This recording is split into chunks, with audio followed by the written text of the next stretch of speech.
Good morning to all. Today's very beautiful thought is if you fail, never give up because fail means first attempt in learning and is not the end.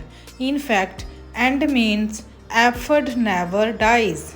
If you get no as an answer, remember no means next opportunity. So let's be positive.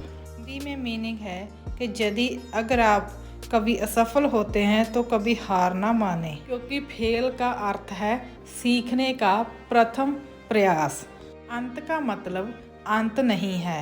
And का सही meaning है प्रयास कभी नहीं मरता, meaning कि हमारी कोशिशें कभी नहीं हारती। अगर आपको उत्तर में नहीं मिलता है तो नहीं का अर्थ है अगला अवसर। इसलिए हमें हमेशा सकारात्मक सोच रखनी चाहिए, मीन्स के पॉजिटिव रहना चाहिए।